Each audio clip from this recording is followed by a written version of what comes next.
What's up, sixth grade? It is Mr. Frazier. Today, it is Wednesday, March 25th, and we are going to finish off our discussion of Roman emperors. And today we're going to talk about the decline and fall of Rome. Now, this is a very complicated topic. People, historians, and people much smarter than I am have been talking about the fall of Rome for a long time. How did this mighty empire that lasted for hundreds of years, that spanned generations and millions of people and all of this territory, how did it crumble and fall apart? It's a complicated topic. We're going to touch on a few things, and we're just going to do broad strokes. But the Roman Empire does not fall all at once. It's a gradual process, as we'll see, and only the western half of the Roman Empire falls, and it's important to remember that. Not all of Rome is destroyed in the 400s AD, as we will talk about. There is a whole eastern half that continues on for hundreds more years, almost 1,000 more years, of people wearing togas and going to races, chariot races, and to the baths and all of the things that we think of as Roman, but they're just in the east. The city of Rome and the western half of Europe, that all falls apart, and that's what we're going to talk about today. So when we were last together, we were talking about Commodus, the son of Marcus Aurelius, and the guy who kind of starts the trend of bad leadership. And it's that bad leadership that's one of the main issues. We use the word corruption. You can think of Commodus, imagine if just some rich kid became the emperor of America. And not only were they the emperor, but they were making all their buddies the congressmen and senators. So you have some dude's best friend being the Secretary of State, and while he may know about playing Fortnite, he certainly doesn't know about global socio-economic policies. You just can't run a government like that. But so that's one of the issues. That's not the only issue, but it's certainly one of them. So Commodus is a weak ruler, and we will see that this plays a part of the decline and fall of Rome. So let's get this started. All right. Tapping. During the decline and fall of Rome, Commodus, we talked about him. That's him there. Now, you have a guy named Diocletian, and that's him right there. During the same time as Western Rome is crumbling, it's also starting to transform. Now, we talked about how in the past, emperors like Nero would persecute the Christians.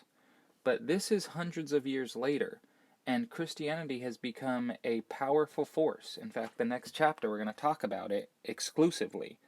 But by the time of Diocletian's era, there are a growing number of Christians. During Nero's time, that's just after Jesus had been crucified and risen, the Christian community was very small, but it starts to grow and grow and grow. And by the time of Diocletian, they are a strong, powerful force.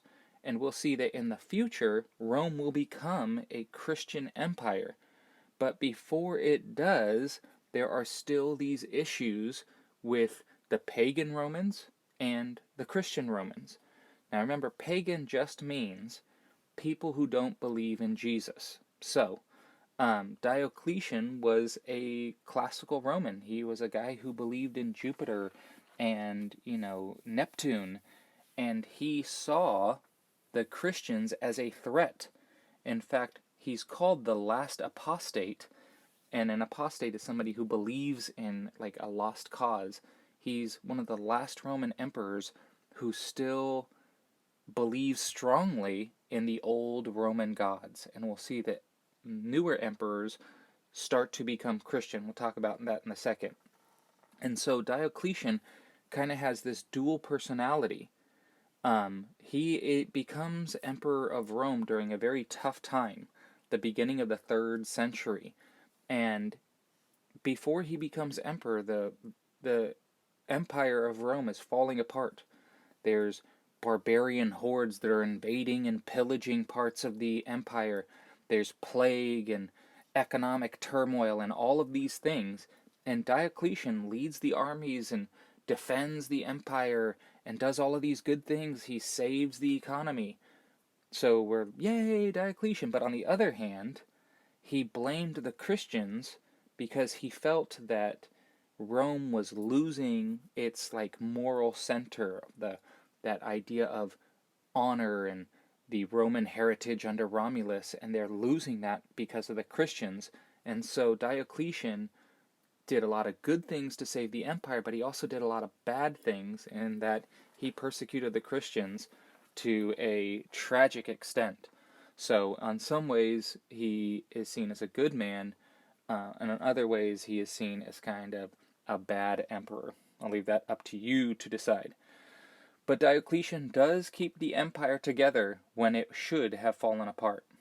Now, he institutes a couple rules that we'll see here in a second, and the rise of Christian emperors is kind of a lasting legacy of Diocletian. Now, one of the things that Diocletian does is he is one of the first to split up the Roman Empire. Now, when we were still in class, we were looking in your book, and you still should look in your book at the picture of the map of Rome. And the map of Rome, of the Roman Empire, is everything from the desert sands of Syria and Iraq to northern Africa to the swampy, snowy areas of Scotland. It is a huge empire, and this is before the internet. This is before airplanes and cars.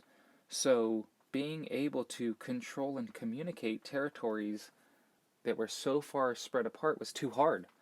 So Diocletian makes it so he has kind of co-emperors. So he'll be the emperor of one half, and the other emperors will be in charge of the eastern portion or whatever it is. But he doesn't make it official. And he decides, I'll rule this side, you rule that side. That way it's not just one man who's making decisions for every single policy. Now, the problem with that is, when you have corrupt governors, they're not just happy with their slice of the pie. And so, obviously, this is Rome. You have more than one powerful person, and you get yet another civil war. However, it's kind of a good thing, because the winner of that civil war is ya boy, Constantine the Great. That is a huge, huge statue. It looks like a small picture, but the statue of Constantine is in pieces now, but that statue, that head engraving, if I were standing next to it, just the head would be as tall as I am. It's a big statue because he was the Great. Constantine did a lot of things that have a lasting legacy. Now, he officially split the empire. He created a second capital. The city of Rome had always been the capital of the Roman Empire, no, of course. But he creates two empires with two capital cities. Rome is going to be the capital of the West, and the new city, Constantinople, will be the capital of the East. And when you create a new city, you get to name it after yourself. So he named it Constantinople, which means like city of. So he did a bunch of cool things. He also legalizes Christianity. Now, there's kind of a famous story. He was one of the men in the Civil War following Diocletian's rule, and he defeats two of the other guys, and he only has one last man to fight for all of the kingdom, for all of the empire, all the wealth and riches and power. And the story goes that he's about to fight the other guy on this famous bridge. It's called the Milvian Bridge. And the night before the battle, he goes to sleep. And during the night, he has a dream.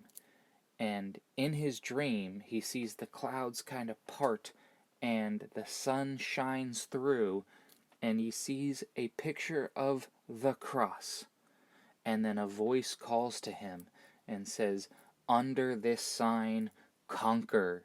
And he wakes up and he's, oh my goodness, it's such a vivid, powerful dream. And so he has all of his men, according to the legend, paint crosses on their shields. And then the next day they go into battle and they win a great victory. And Constantine says, this, he finds out that the cross is the symbol of Jesus, and he says, I couldn't have done this without the Lord's help.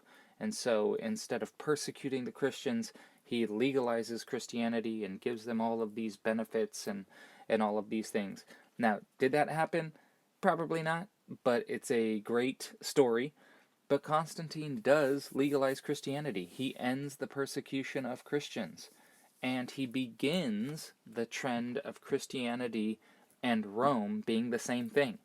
Even today, we have the Roman Catholic, the Pope, and all of that. That is because of Constantine the Great.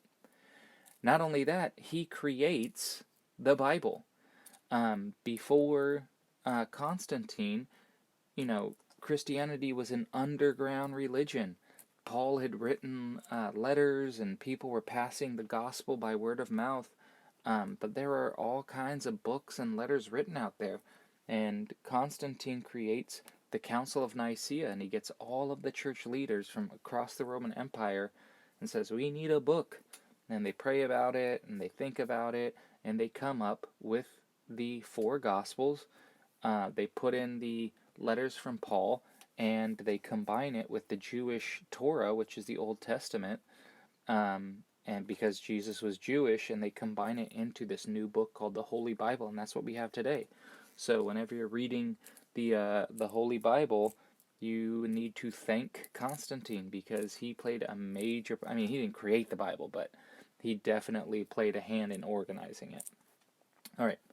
Now, when he dies, he he converts to Christianity. He accepts Jesus into his heart. However, he does not punish pagan Romans. If you still want to worship, Dionysus or Anubis if you're in Egypt or whatever, that's still cool.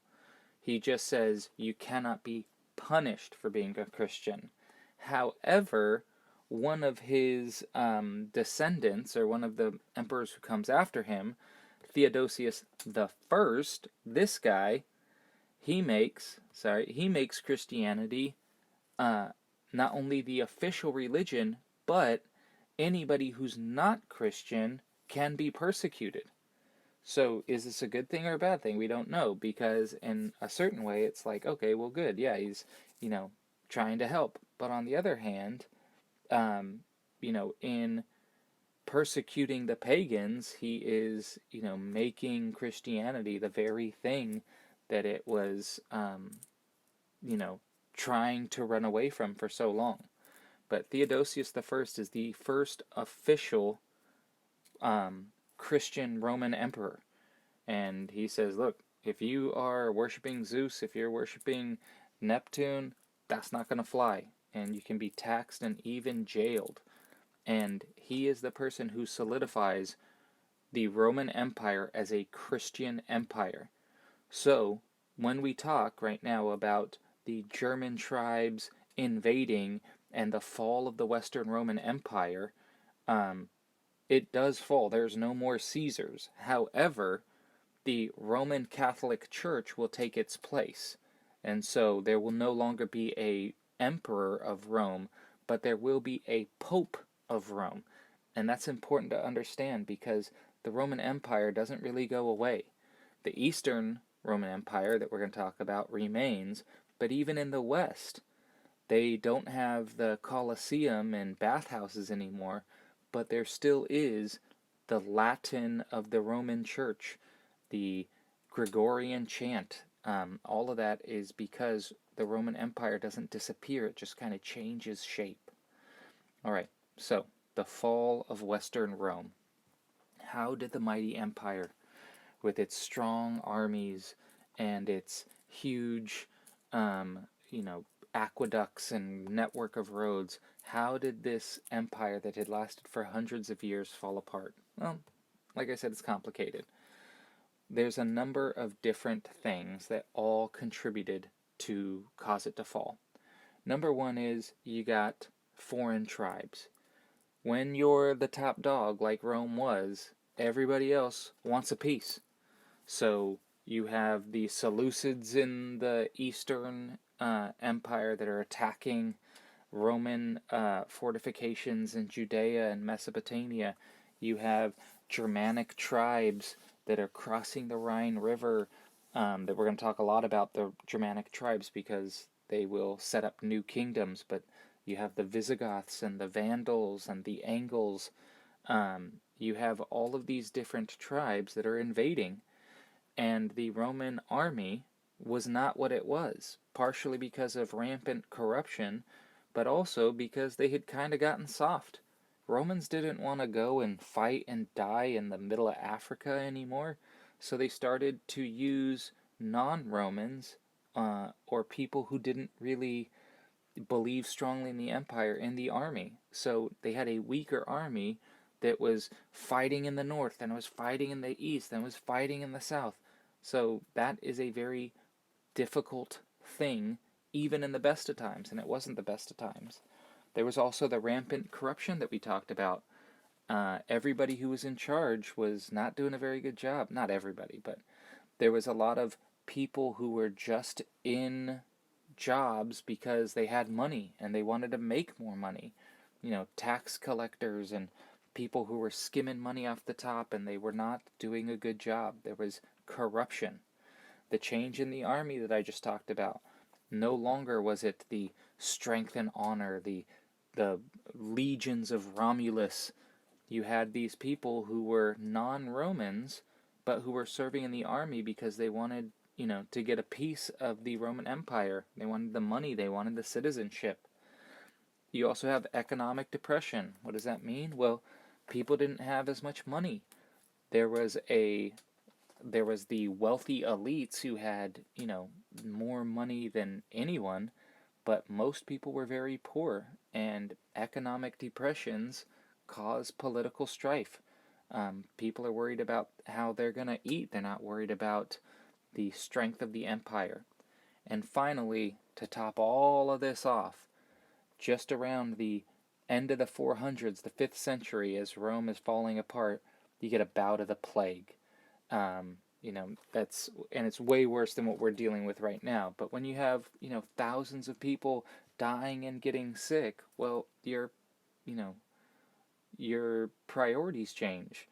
You're worried about getting sick. You're not worried about serving in the army. You're fighting off the barbarian tribes. And all of these things together weaken the Western Roman Empire. And where before Rome was expanding and strong, now it was weak and it was no longer able to defend itself. And so you have these foreign tribes that can defeat the Roman Empire. They can defeat Roman armies on the field, where before the Roman armies were just strong. They weren't anymore, and they could not defend it. And Rome is invaded. It is sacked. It is burned more than once. The Visigoths, a German tribe, invade Italy and capture Rome. They hold the Roman emperor hostage. They burn the city. Then they leave. Then another group comes and does it, and just Rome is a shell of what it once was. Finally, you have the last Roman emperor.